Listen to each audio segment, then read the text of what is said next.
नमस्ते दोस्तों। तो ये फोर्थ टेक्निक है आदि योगी का दिया हुआ 112 मेडिटेशन टेक्निक्स में से। इसमें एक्चुअली कोई स्पेशल टेक्निक नहीं है। इसमें महादेव आदि योगी ये बोलते हैं कि ये जो पहला 3 टेक्निक था उससे क्या होता है। उसके बाद कुछ ऋषि मुनियों ने उसका एक इंटरप्रिटेशन किया है कि इसको भी कैसे एज मेडिटेशन यूज किया जाता है, वो मैं लास्ट में बताता हूँ अगर आपको जानना है तो। पहले इस टेक्निक में डायरेक्ट आदि योगी क्या बोलते हैं वो सुन लेते हैं।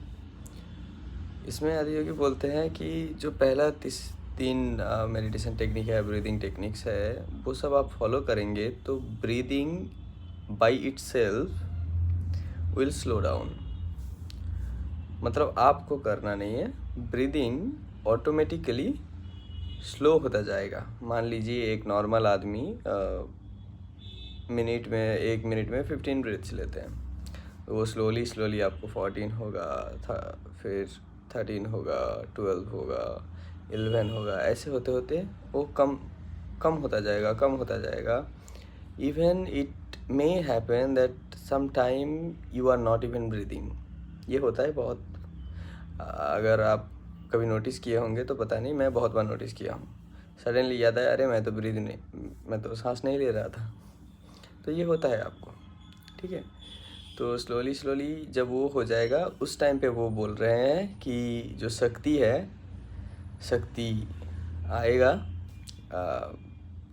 शक्ति माने हमारा माता जो है वो आएंगे और शिव से मिलेंगे, ऐसा लिखा है।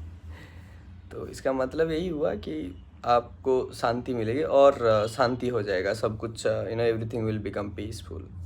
ये हो जाता है।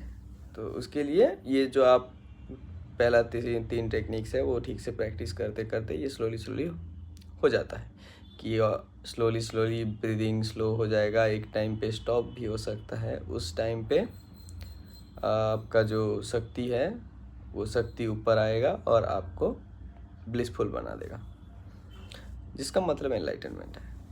और अभी जो कुछ ऋषि मुनियाँ इसका एक भाईसा वर्षा भी निकाले हैं।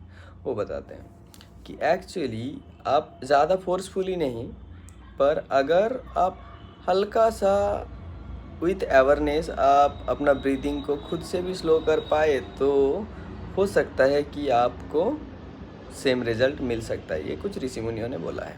आप क्या सोचते हैं बताइए। Thank you.